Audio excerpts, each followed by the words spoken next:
大家好，歡迎收嚟 Japan Storyteller。日本第一位女首相高市早苗將今屆國會最重要嘅政策定為修訂皇室典範。海外媒體好多都喺度估，日本終於要誕生女性天皇喇咩？但事實啱啱相反，呢次改革其實係為了維持男系繼承而做嘅。相信香港嘅朋友對以前宗主國英國嘅皇室都唔會陌生。伊麗莎白女王喺香港人心中一直都係一個好受愛戴嘅存在。但我哋睇返日本，根據現行法律，只有男性先可以繼承皇位。明明好似愛子內親王咁優秀嘅女性皇室成員大有人在，點解佢哋會冇繼承權呢？今日我就同大家深挖一下呢個號稱世界上歷史最悠久嘅日本皇室同英國皇室之間到底有啲乜嘢意想不到嘅分別？英國 vs 日本繼承規則嘅決定性差異。英國嘅規則根據2013年嘅法案修訂，八斯協議，英國實行絕對長子繼承制，即係唔理男女，只要係第一個出世嘅細路就有優先繼承權。所以就算威廉王儲嘅大仔佐治王子之後多咗個妹妹，佢嘅繼承順位都唔會受影響。日本嘅規則，而家日本嘅皇室典範規定，只有男系嘅男子先可以繼承皇位。呢度係重點，唔係隨便一個男仔都得，而係必須要男系。即係你向上追溯父輩嘅血緣，一定要可以連結到歷代天皇。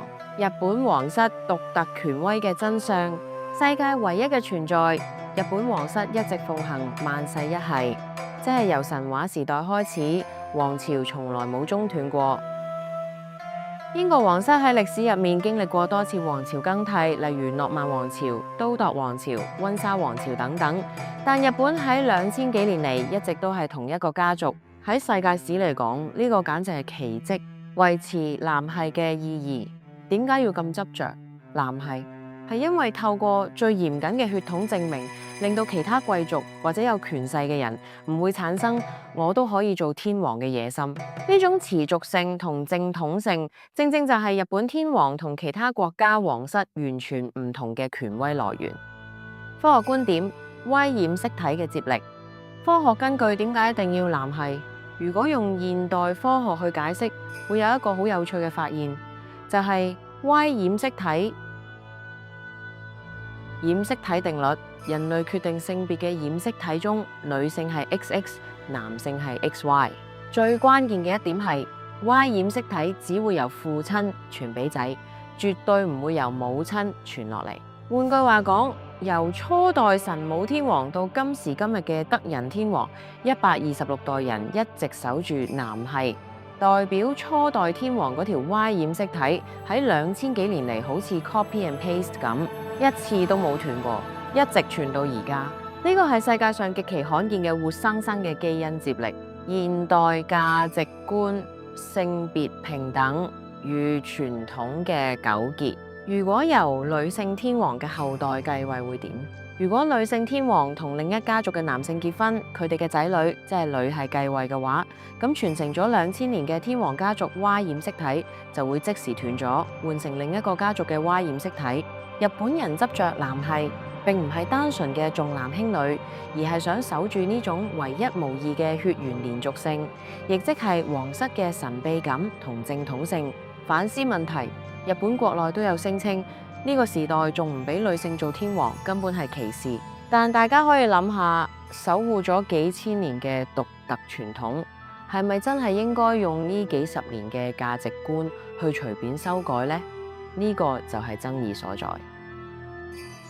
傳統嘅重量，如果日本改用同英國一樣嘅規則，咁就代表要親手破壞維持咗2000幾年嘅日本傳統同天皇正統權威。雖然多樣性好重要，但係破壞一個國家獨有嘅文化，又係咪另一種對多樣性嘅損害呢？呢個就係慎重派最擔心嘅地方。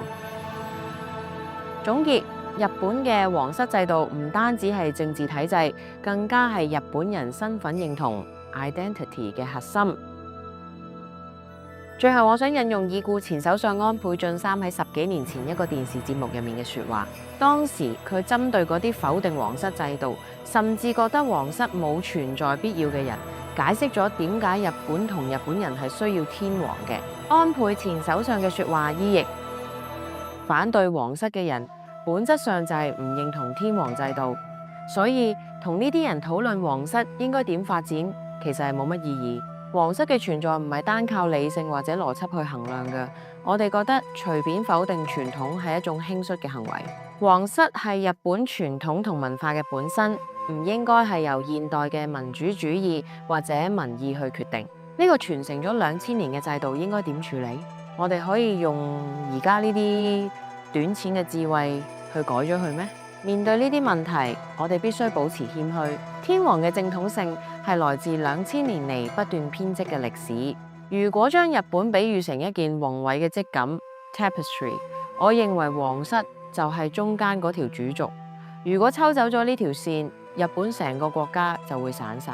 我哋見到天皇皇后兩陛下多次去到東日本大地震災區，對住瓦礫堆彎腰深情鞠躬，嗰個畫面療癒咗好多災民嘅心。同樣嘅嘢，就算我身為首相去模仿，都做唔出嗰種效果。